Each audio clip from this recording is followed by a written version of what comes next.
semangat pagi. Hari ini saya ingin berbagi dengan Anda hal yang saya syukuri. Beberapa hari yang lalu saya membeli produk dari online shop Batam yang rencananya akan saya jual kembali ke luar Pulau Batam.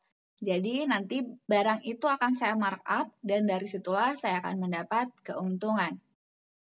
Lalu saya melakukan pembayaran dengan proses COD, yaitu cash on delivery atau bayar di tempat. Karena saya baru pertama kali belanja dari online shop yang ini. Biasanya kalau penjualnya sudah saya kenal dan sudah beberapa kali bertransaksi, maka saya akan langsung mentransfer nilai barang beserta dengan ongkos kurirnya. Dan saya akan tinggal menerima paketnya saja. Tapi kali ini karena sistemnya COD, maka saya akan menunggu kurir untuk datang ke rumah. Kurir di Pulau Batam ini sistem kerjanya dari pagi mulai sekitar pukul jam 9 sampai jam 1 siang, mereka akan datang ke lokasi-lokasi online shop, mengumpulkan paket-paket yang akan dikirimkan. Lalu paket-paket itu akan dikumpulkan di kantor mereka. Dan dari situ mereka akan mensortir tiap-tiap paket sesuai dengan daerah tujuannya. Jadi dibagi per sektor. Maka kurir-kurir yang sudah ditunjuk akan membawa itu dan mendistribusikannya di wilayah di mana mereka pergi. Saat sore hari, saya pun mendengar ketokan pintu. Saya tahu itu adalah kurir yang sementara membawa paket yang saya sudah pesan. Jadi saya buka pintu, lalu kurirnya menyerahkan paket itu. Di atas paket tertulis harganya, yaitu produknya itu 30.000 ditambah 10.000 ongkos kurir. Jadi totalnya 40.000. Saya ambil paketnya, saya taruh di atas kursi di dalam rumah. Saya bilang, "Pak, sebentar saya ambil dulu uangnya." Saya masuk ke kamar, saya ambil uang selembar 50.000. Jadi harusnya saya akan mendapat kembalian 10.000. Waktu saya serahkan uangnya sama Pak Kurir pun mengambil kembalian dari dalam dompetnya dan diserahkan kepada saya 20.000. Lalu saya sambil pegang uang selembar 20.000, saya bilang, "Pak, kok 20.000? Kan harusnya kembaliannya 10.000. Masa sih, Bu?" Pak Kurir ini seperti tidak percaya, seakan-akan saya ini bohong. Lalu saya ambil lagi paketnya, saya tunjukkan. "Nih Pak, tulisannya kan 30 tambah 10.000, jadi 40 kan?" Lalu Bapak itu tiba-tiba tersenyum lebar sekali. "Terima kasih ya Bu, untung ibunya baik, kalau nggak saya sudah tekor 10.000 katanya. Dengan bahagia Bapak itu berterima kasih dan saya pun mengatakan, "Syukurlah Pak, kalau nggak nanti Bapak rugi kan?" Saya pun senang sekali melihat kebahagiaan dari Pak Kurir itu. Karena sebenarnya kurir-kurir di Pulau Batam ini karena banyaknya online shop yang menggunakan jasa kurir, ada saja kecelakaan yang terjadi di jalan. Karena banyak customer-customer yang ingin barangnya cepat sampai. Jadi ketika lihat berita ada kurir dari jasa ini tertabrak, ada kurir dari jasa ini barangnya pada jatuh di jalan. Jadi banyak resiko yang dilalui oleh para kurir sepanjang mengantarkan paket. Ada juga kurir yang ditipu oleh customernya. Jadi ketika sudah tiba barangnya, maka customer itu akan tiba-tiba lari ataupun kurir yang datang di alamat yang palsu. Ada saja hal-hal seperti itu yang terjadi. Jadi ketika Bapak Kurir ini mendapatkan nilai yang tepat, ia pun sangat bersuka cita dan berterima kasih. Lalu keesokan harinya di sore hari, datang kurir mengetok pintu. "Paket, paket."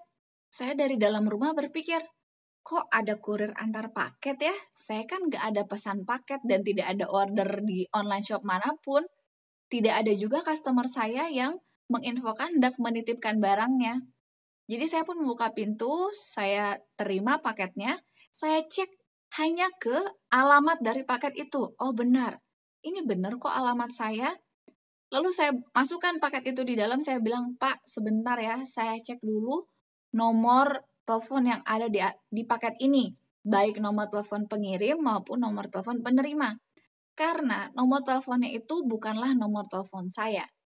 Jadi saya pun mengambil handphone dan memencet nomor telepon yang tertera di sana. Saya telepon, berdering tapi tidak diangkat. Lalu saya kembalikan lagi, "Pak, coba Bapak cek." Bapak kurir itu pun sama-sama menyimpan nomor itu dan menelpon baik pengirim dan penerima.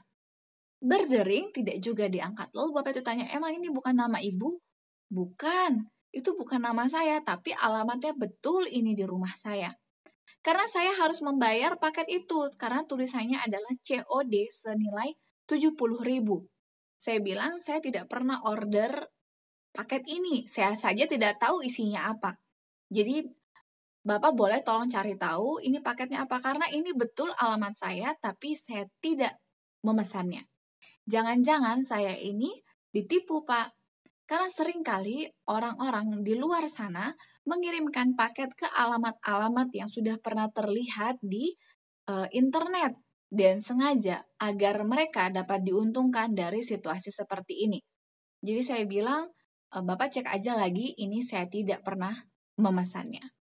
Saya bersyukur kepada Tuhan bahwa Tuhan masih melindungi saya dengan membuat saya menyadari bahwa nama penerima dan nomor telepon penerima bukanlah nomor telepon dan nama saya. Saya bersyukur saya tidak jadi dirugikan dalam hal ini. Inilah hal-hal yang saya syukuri. Saya rindu Anda pun dapat memiliki hal yang Anda syukuri, mulailah dari hal-hal yang sederhana, yaitu hal-hal yang kecil. Baik, judul pelajaran renungan pagi kita hari ini di tanggal 9 Mei ialah dalam perhubungan dengan Allah. Ayat intinya tertulis di dalam Matius 14 ayat 23. Dan setelah orang banyak itu disuruhnya pulang, Yesus naik ke atas bukit untuk berdoa seorang diri. Ketika hari sudah malam, ia sendirian di situ. Mari kita dengarkan penjelasannya. Kekuatan Kristus adalah di dalam doa. Kristus mengasingkan diri ke hutan kecil atau gunung-gunung, terpisah dari dunia dan dari segala sesuatu yang lain. Ia sendirian dengan Bapanya. Dengan kesungguh-sungguhan yang sangat, ia mencurahkan segala permohonannya dan mengerahkan seluruh kekuatan jiwanya dalam menggenggam tangan yang kekal. Bila mana cobaan-cobaan yang baru dan besar ada di hadapannya, ia akan pergi dengan diam-diam ke pegunungan yang sepi dan tinggal di sana sepanjang malam, berdoa kepada Bapanya yang di surga. Selama Kristus adalah teladan kita dalam segala hal, jika kita meniru teladannya dalam doa yang sungguh-sungguh dan tetap kepada Allah, agar kita beroleh kekuatan. Dalam namanya yang tidak pernah menyerah kepada penggodaan iblis untuk melawan segala siasat musuh yang cerdik itu, kita tidak akan dikalahkan olehnya. Di tengah-tengah bahaya akhir zaman ini, satu-satunya keselamatan bagi orang-orang muda terletak dalam meningkatkan terus-menerus kewaspadaan dan doa. Orang muda yang mendapatkan sukacitanya dalam membaca firman Allah dan dalam jam permintaan doa akan selalu disegarkan oleh aliran dari pancaran hidup. Ia akan mencapai suatu ketinggian mutu moral yang terbaik dan keluasan pikiran yang tidak dapat dipahami orang lain. Perhubungan dengan Allah mendorong pemikiran yang baik, cita-cita yang mulia, pengertian yang jelas akan kebenaran, dan tujuan-tujuan tindakan yang agung. Orang-orang yang menghubungkan dirinya dengan Allah seperti itu diakui oleh Dia sebagai putra dan putrinya. Mereka secara konstan mencapai lebih tinggi dan lebih tinggi lagi, memperoleh pandangan-pandangan yang lebih jelas akan Allah dan kekekalan, hingga Tuhan menjadikan mereka saluran-saluran terang dan hikmat ke dunia ini. Kekuatan yang didapat dalam doa kepada Allah akan menyiapkan kita bagi segala kewajiban kita setiap hari. Ada suatu kuasa yang besar di dalam doa. Musuh kita yang besar itu selalu berusaha menjauhkan jiwa yang susah dari Allah. Satu seruan ke surga oleh orang salah yang paling hina adalah lebih ditakuti iblis daripada surat keputusan kabinet atau perintah raja-raja. Aplikasinya bagi kita hari ini, sebagaimana sudah diteladankan oleh Yesus yang tertulis di dalam Alkitab.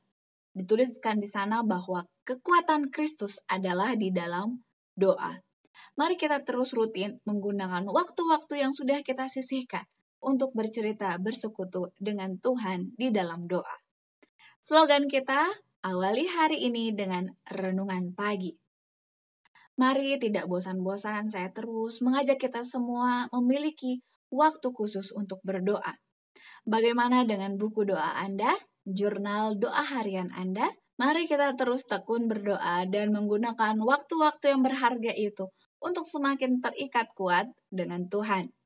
Dan jika ada di antara Anda yang ingin turut didoakan, mari tuliskanlah usulan doa Anda di kolom komentar di bawah ini, dan saya akan turut menjadi sahabat doa Anda. Terima kasih banyak. Esok hari, mari kita lanjutkan bacaan renungan pagi kita. Sampai jumpa, tetap jagalah kesehatan kita, dan kiranya kita terus merasakan berkat Tuhan setiap hari. Amin.